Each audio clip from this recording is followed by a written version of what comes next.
The CIA essentially controls it all. For the local people, they're just a bunch of killers. The CIA-trained death squads also operate there.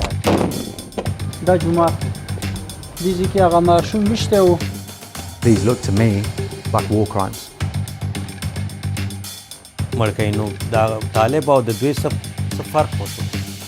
If this is democracy, we don't want democracy.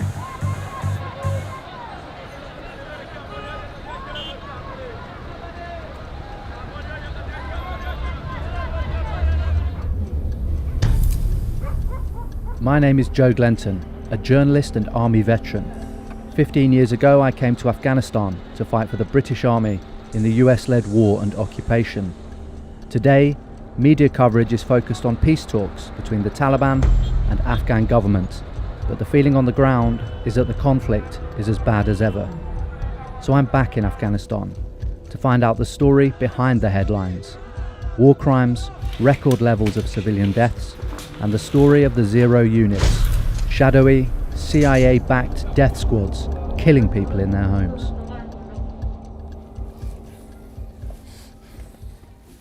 The death squads raided a house in Jalalabad on the 5th of September last year.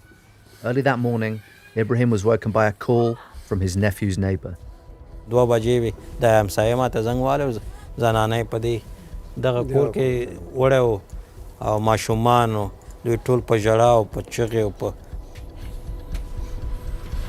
As Ibrahim walked up the stairs, he found his nephews in the bedrooms.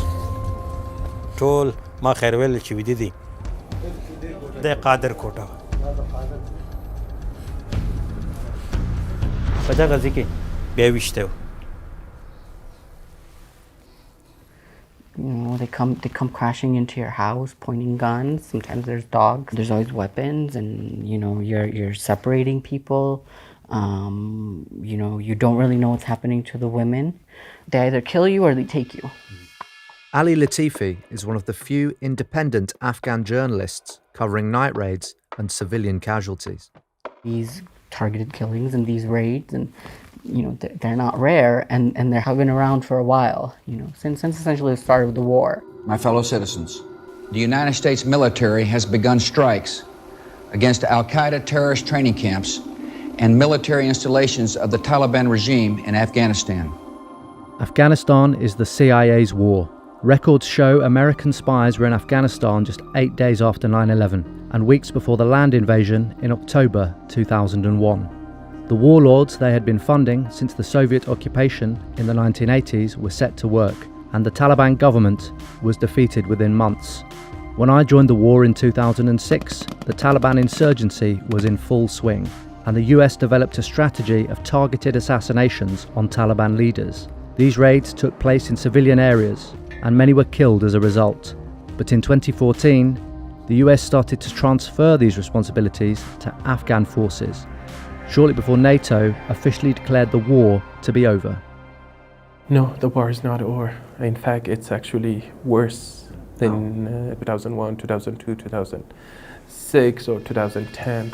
Rahmatullah Amiri is a researcher and writer based in Kabul, whose work has focused on civilian casualties and the role of the Taliban in Afghanistan. Because if you see the civilian casualties high up, look at the airstrike by the international community, it's way more higher than any other time in the history of this war. So I don't know why people think it's over. Actually, in fact, it got worse. In 2019, the US dropped 20 bombs every day on Afghanistan, more than any other year since I was here in 2006. Civilian deaths from airstrikes were at their highest for a decade, and in July 2019, the UN recorded the bloodiest month for civilians since records began in 2007. And in Kabul, the threat of violence can be felt all over the city. So we're at a checkpoint in Demazang in Kabul, and it's been very, very difficult even to find security personnel willing to let us film. And this really speaks to the level of securitization that Kabulis have to face every day. First time I ever got on a plane, I was 22 and I was heading to Afghanistan to take part in my first war. I remember being impressed by the rugged, snow-capped mountain landscape as we made our descent. And as we did, we got the order to don our body armor and helmets. Today, the security situation in the capital is more tense than it was back then.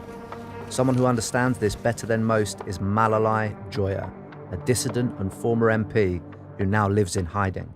Unfortunately, they will not leave Afghanistan voluntarily or soon. They want Afghan people to be hungry. They want Afghan people to be uneducated. They want Afghan people to suffer. They are happy for this because then they have a good reason for justification of their criminal war and occupation in Afghanistan. We're on our way to Jalalabad. The reason we're going there, to Nangarhar province, it has, until very recently when it was cleared, a presence of Daesh, or the so-called Islamic State. Because of that, the CIA-trained death squads, the Zero units, also operate there, and they have a base there.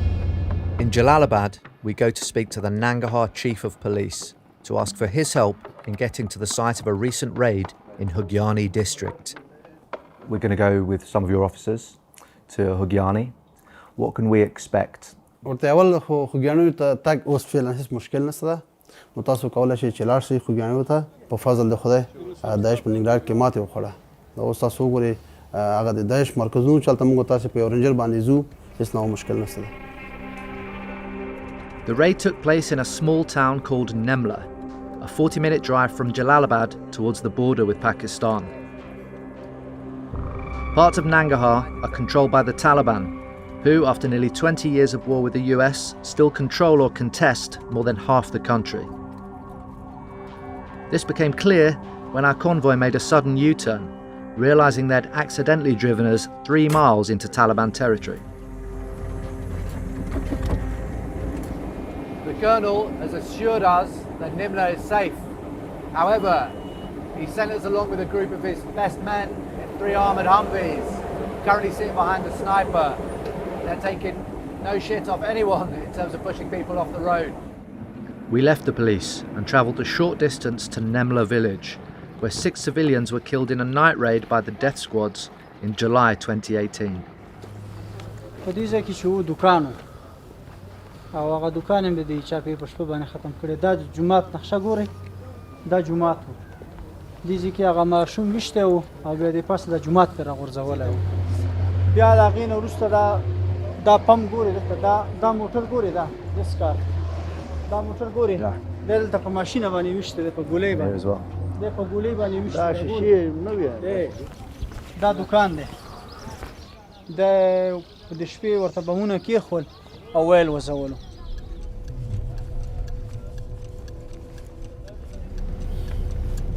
Yes, this is Afghanistan. That night we were given a tour of Jalalabad's security checkpoints by the Afghan National Police. Back when I was last here, the NATO-trained AMP had a dubious reputation for being mostly stoned, corrupt, and unlikely even to turn up for work.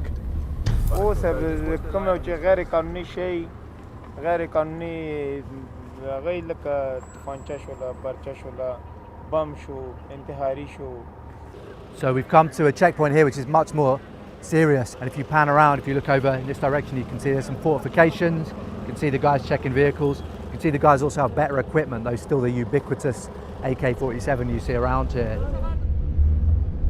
It was around this time at night, 11 p.m. on the 4th of September last year, that the Zero units arrived at the house of Ibrahim and Haji's nephews. They interrogated them for several hours, then they shot them. Qadir Bahar. Very stylish. stylish خودیر Very stylish. جانزیب Sabur Zakhilwal. The agents accused the second youngest, Jahan Zeeb, of being a financier for ISIS. The 2 eldest, Bahar and Sadiq, worked for the government, as Bahar tried to explain to the intruders that night. ځان معرفي مکړه چې زه حقوقي مشاور یم د مشرانو جرګې او دغه د اسنادونه یې ورکړه او خپل کارډ یې ورته وښود هر څه. دا داسې ونه ویله چې دا څلور وروڼه دي، داسې ویله چې قائد جاذب د داعش امر د مالي و. دوی خو عادي خلک. عادي خبره. For the local people, they're just a bunch of killers that are going there and killing innocent people. I'm not saying that they don't, there are no Taliban among those, but a big portion of those that are being killed or targeted are civilians. Who do you think did this? دا د صفردو په نامه یو کیته ده او هغوی د شپې عملیات کوي هغوی وکړه نور دلته شپې خو هغوی راځي بس تیارو کې مو راغله او دلته عملیات یې وکړه ګاډي مو وسوځول پمپ یې وسوځول یا مثلا د سفیردو قطعه دا مربوط د امنیت ملي د ریاست د امنیت ملي ده د باندې زحمتونه اخیستل شوي دي دا ټریننګ شوي دي د درسونو چې دی باندې مصارف شوي دي دې نه زه نه یم خبر دی نه دی خبر ته نه خبرېږي مګر هم والي ته نه خبرېږي 02, named by both the police and Nemla residents, is one of 4 paramilitaries that, according to the UN, operate largely in the southern and eastern parts of Afghanistan. These 0 units all bear the name of Afghanistan's intelligence agency, the National Directorate of Security, or NDS, and the official line is that they are under Afghan control. The CIA essentially controls it all, right? Like they fund it, but they also control it. They also hand out the operations, and the feeling amongst the people, and even amongst people you talk to in the government, they may not say to you directly, is that they don't really have much control over it. Our special operations are controlled by us. Javid Faisal is spokesperson for the National Security Council, the government department charged with security and reducing civilian deaths. 98% of our special operations are controlled by us, and we are... But not the 0 units, they're controlled by someone else. The 0 units, we will have to have coordination with them. We have had discussions with our partners. What were the discussions with the CIA who control these units? It's something you have to ask our NDS, or some of these details could not be disclosed. تلفونی که شما می‌خواهید به تماس شوید مصروف است. لطفاً بعداً به تماس شوید. The telephone the number you dial, it's busy now. قماندان صاحب جوړ په خیر. موږ یو مصاحبه درلودله نه پوهېږم چې تاسو وخت لرئ سره وګورو تاسو مصاحبه کوئ نه کوئ دا د شپني عملیاتو په اړه باندې زموږ موضوع وه نه موږ خو مصاحبه نه کوو او نه موږ اجازه لرو مصاحبې تاسو کولی شئ چې امنیتي ملي ته لاړ شئ او هغوی درته کار څه معلومات غواړئ هغوی درته درکوي. We also tried the NDS's regional director in Nangarhar and the director in Kabul, but both told us they're not allowed to do interviews and passed us on to a different department. And so it went on. We did, however, manage to find what appeared to be a Twitter account for 01. No blue tick, but it had extensive documentation of their operations, weapons caches, kills and arrests. NDS operations seem to be some kind of combined operations, and it's very much in line with the US and the UK model. And the first type looked like regular Afghan infantrymen, more or less. And then there are operators who are recognizable by their M4s, by their more advanced night vision equipment. They have a more paramilitary look. It'll be a mix of kind of civilian clothing with military clothing. They'll be carrying out the house raids, kicking the doors in, separating out the men and women. And it seems likely that they will be the ones carrying out the extrajudicial killings, the executions that we've seen. US military field reports released by WikiLeaks show that CIA-backed night operations have been killing civilians since at least 2007. And in 2010, a book by Watergate journalist Bob Woodward uncovered the existence of elite CIA-trained forces known as counter-terrorism pursuit teams, paid directly by the CIA to kill or capture Taliban and Al-Qaeda insurgents. We will also expand authority for American armed forces to target the terrorist and criminal networks throughout Afghanistan. These killers need to know they have nowhere to hide. Unnamed US officials revealed in 2017 that the Trump administration gave expanded powers to these kill teams to go after the Taliban, and this created what are now called the 0 units. They've changed the rules of operation, which is not to say that it wasn't bad under Obama or under Bush. It was very bad, especially under Obama. But with the Trump mentality and with the current mentality of this government, I think it reached a pinnacle. Fundamentally, I came back to Afghanistan to tell the story of the 0 units, but it was also about a personal reckoning. I wanted to come back as a civilian, to walk the same streets as these people, to drive the same roads and to come back not with malicious intent, but to tell their story. I first met Malalai Joya in London in 2009. It was one of my first ever political meetings. I hope that in the future more soldiers who are in Afghanistan and also Iraq stand up against war, and most importantly they must expose those crimes that are happening there. What does it mean that these raids are now carried out with an Afghan face? No nation can donate liberation to another nation. And values like democracy, justice, peace, women's rights is not a bunch of beautiful flowers that the foreigner gift us. But these blind bombardment in different parts of Afghanistan in the name of democracy, now people say, if this is democracy, we don't want democracy. So yesterday we spent time in a Humvee, effectively on a patrol that would look very much like the ones my former colleagues to whom I was supplying ammunition would have carried out, armed to the teeth, going through villages, and it made me think about the alienating effect that would have had of all these soldiers turning up in these rural communities. My time here was almost exclusively in a large US airbase in Kandahar, southern Afghanistan. And although I wanted to see what was on the other side of the wire, my job kept me inside. At the time, Rahmatullah lived just a few miles away from me in Kandahar city. Can you tell me what it was like to be the occupied rather than the occupier?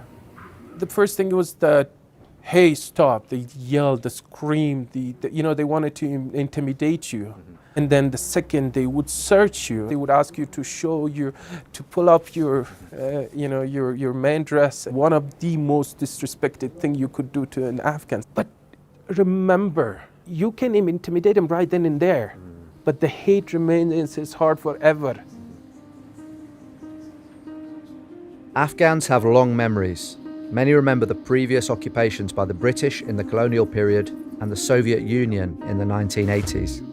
Many will also remember that the CIA trained and armed a large militia in the 80s, known as the Mujahideen. The Mujahideen took power after the Soviet withdrawal, and within a few years, a dominant faction called the Taliban emerged and took control of the country. Today, the Taliban's strength has again been aided by the US, because for many, they are seen as the only opposition to occupation, drone strikes, and night raids. دغه یو ناروا عمل دی چې دغه طالبان هم سارنی مړ کوي همداسې په سارا باندې محکمه کوي او دوی هم هماغسې مړ کوي. نو دا طالب او د دوی څه فرق خو شو هېڅ پته ونه لګېده چې As of yet, we haven't had incident as such that would make people turn to Taliban. You haven't had incidents? We haven't had incidents. I'm just interested in how you make this assessment, how you know their minds. It's not about knowing their minds. We don't read minds. You know, I've been around people who literally say, if they kill my children, why wouldn't I pick up a gun? Mm-hmm. Meaning, why wouldn't I pick up a gun against the government? One of those that lost their children was Sabir, whose son Nasir was killed by the Zero units in their attack on Nemla.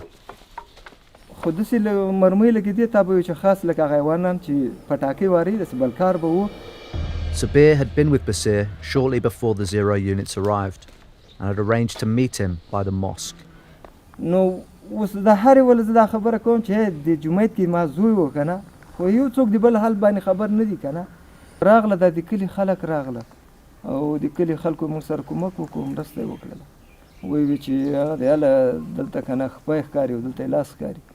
Dirtam Charakuno, the Pahauru left for you. The British Army would consider a killing such as this as a war crime, but the only mention of this incident in the media was a few grainy images on a local news channel. In Jalalabad, Ibrahim had collected further evidence that war crimes may have been committed by 02.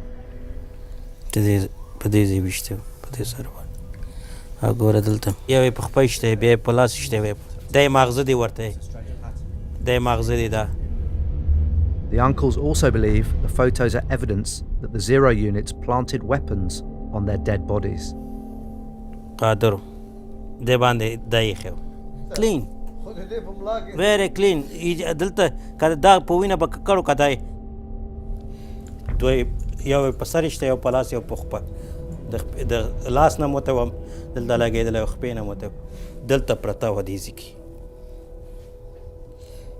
دغه هلکی وه او When I was a young soldier coming to Afghanistan, we spent a lot of time talking about the Geneva Convention. When we look at some of the testimony that we've had over this week, and we're talking about the weapon drops, wherein weapons would be placed on bodies to frame them as terrorists, extrajudicial killings, the use of pictures of dead bodies for propaganda, when will you be referring the zero units to the International Criminal Court? Because these look to me like war crimes. Transitional justice is something that we are keen to have. I sympathise to some degree because the units we're talking about are not an Afghan initiative. They're not controlled by the Afghan government. They're funded by a different power. That's true. Trained by a different power. It must change. In one word, if I could say it, it must change. The current situation is not acceptable for us and neither for our people. Another tacit admission that the zero units are not in government control came from the president, Ashraf Ghani, when he publicly apologised to the family of the Jalalabad brothers. US control of the zero units seems to be Afghanistan's worst kept secret. ارتباط ټول میدانوي سره وه هلته دا صفر دو قطعه چې وه هغوی پورې مربوط دی خارجیانو پورې نو هر څه چې هغوی امر وکړي دوی اجرا کوي. More proof of American participation has only come to light after a number of CIA officers were killed following the expansion of zero-unit operations in 2017. This is a persistent pattern in reports on night raids, that US agents are never far away, waiting in the wings, giving out orders and calling in air support.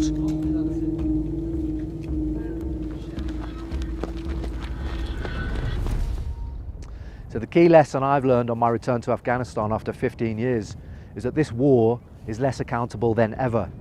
What was once the job of UK and US special forces is now being carried out by these so-called zero units. And the fact they're funded by the CIA means they have no accountability to either the US or Afghan governments. And as long as groups like these are controlled by the CIA, who are immune to scrutiny from politicians, families of the victims will struggle to get justice, even if a peace deal is reached. On behalf of my people, I want to say peace without justice is meaningless. Those who committed crimes will be Afghan or foreigner, anyone. They must be questioned and prosecuted, not only to their national courts, also to the International Criminal Court. This is the only demand of Afghan people. In March 2020, the US and Taliban reached an agreement that would see the Americans withdraw more troops if the Taliban enter talks with the government. Progress has been slow, and the Taliban has already threatened to withdraw as attacks on both sides continue.